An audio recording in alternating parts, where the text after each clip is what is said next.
Peygamberimiz sallallahu aleyhi ve sellem 6 yaşa varanna enesi de dünyadan geçiyor.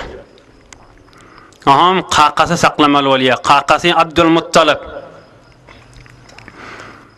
8 yaşa varanna saklap veren qovu veriyen kakası da bir vefa dünyanı apperiye. Gövrede dünya gelmeka dadis dünyadan geçti. 6 yaşa varanna enesi dünyadan geçti. Kakası saklaya, 8 yaşa varanna da kakası dünyadan geçiyor. Dadesinin doğanı emusi, ağası Ebu Talib saklamalı oluyor. Ebu Talib bir neçe Mekke'nin yaşlıları bilen Şam'a gitmeli oluyor. Peygamberimiz de Ebu Talib ağasına yavşıya. Meni özünden ayırma diye. Yirek sen ben ne gidecek diye. Ebu Talib boluyor diye yor ki değil diye. Bile git yala bir kervan olup kan Mekke'nin yaşlıları ve Peygamberimizin tayfası Kureyş'te. Kureyş'in yaşlıları ve Peygamberimiz de 9 yaşında ya 12 yaşında.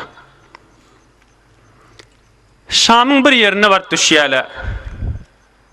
Şu düşen yerlerine bir ibadet etiyen bir Mesihi alim varmış. Onun adına Bahira diyorlar. Buhayra de Bahira. Ol bir ibadet etiyence otocuğu varmış. Şondan hiç düşmeyenmiş. Hem işi şon içindemiş. Hiç bir kervanın önüne ne nahar veriyor, ne çay veriyor, ne su veriyor, ne selamlaşıyor. İbadet etiyen otağına otiqa birden gözü düşüyor. Şeylen bir kervan geliyor. Kervanın üstünden bulut ebirde kölge verip geliyor. Yortip düşüptür. Derrew nahar atarıptır. Qoğun nahar vişiriptir. Ona çeli kervan ne gelip düşüptür. Peygamberimizin kervanı. Adam iverttir. Şok kervan gelsin diptir. Men sadakamma şolara nahar vişirdim diptir. Şolan kiçisi, ulusi, hizmet etiyani, kullukçıları, arbapları hemmesi gelsin diptir. Ama barb aydıptırlar. Sizi ol rahib, ol Mesihi alim, abid ki Bahira olsun sizi çağırıyor. Ola da yüklerini düşürüp Peygamberimizi yüklen arasında koyuptırlar. Diyelerde bakıp edip biz özümüz barar siptirler. Bahira geliptirler. Bahira alim odal Tevrat'ta İncil'de Peygamberimizin sıfatlarını biliyenmiş. Adamların yüzünü gözleptir. Men hemmeniz çağırdım, qalanınız yoktur ha deyiptir. Onda yaşılığın miraytır yok deyiptir. Sen çağıracak adamdan yaşıllığın hemmesi geldi. Bir oğlancık qalı yüklen arasında diye vakit deyiptir. Şo da gelsin deyiptir. Ne kadar gen zat, Müslüman da Allah.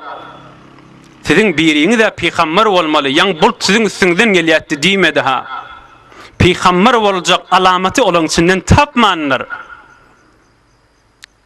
Ama Peygamberimize de var geliptirler.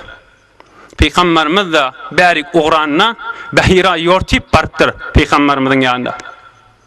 Uzza diyen botun hormatına doğru ayet senden daha soracak deyiptir. Peygamberimiz aydıptır. Uzza diyen botu men halama Hudayın hatirine, Huday için niyeten men aydayin deyiptir. Boliya Huday için yönü doğru ayet deyiptir. Boliya deyiptir Peygamberimiz de. Onun yatışından, turşundan, uğuklayışından, pormasından, öyünden, içerisinden rahatları soraptır. Peygamberimiz de yeke cevap veriptir. Ama Peygamberimizin köynüğünü kaldırıp arkasını gözleptir. Görse iki gerşinin arasında ahir zaman Peygamberin alameti Peygamberimizin arkasına bağmıştık.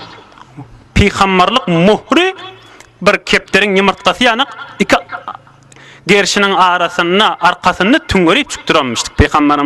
Peygamberliğinin alameti şu. Görüptür arkasında peygamberlik alameti de var. İki gerşinin arasına tüngörüp çıktıranmamalı. Onunla görüptür. Zatları soraptır. Tekmil gelli yankı Mesihi Peygamberin eline tutup hâzâ seyyidul âlemin deyip kıyırttır. Şıl oğlan alem cihanın bayarışı deyiptir. Resul Rabbil âlemin Alam jahanı halkıdan bir Hudaýyň şiýberen peýgamber diýipdir. Ba'asahu rahmeten lil alamin. Alam jahanı rahmet edip ýiberilen oglan diýipdir. Bir ýaşulyň miri Mekkeli ýaşuly ýerden milliňmin diýipdir.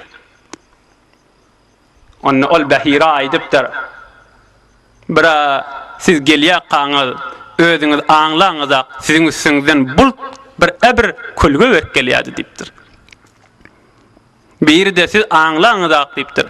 Gelýär qaňyz dağ bolsun, bağı bolsun, daş bolsun, her näme bolsun, eňilip peýgamberi hormat goýupdy diýipdir. Üçüncüsü diýipdir. Ene bir de peýgamberlik alamaty arkasynda var diýipdir.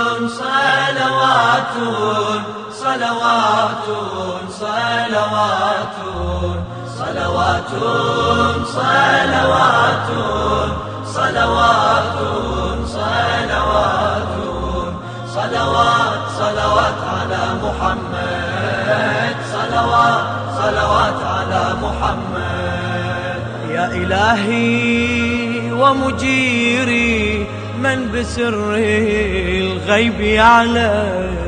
صل يا ربي وسلم ثم بارك وترحم وترفق برسول طاهر بالخير مفعم ذلك المبعوث طه وعلى الخلق مقدم في السماء هو المؤيد صلوات على محمد صلوات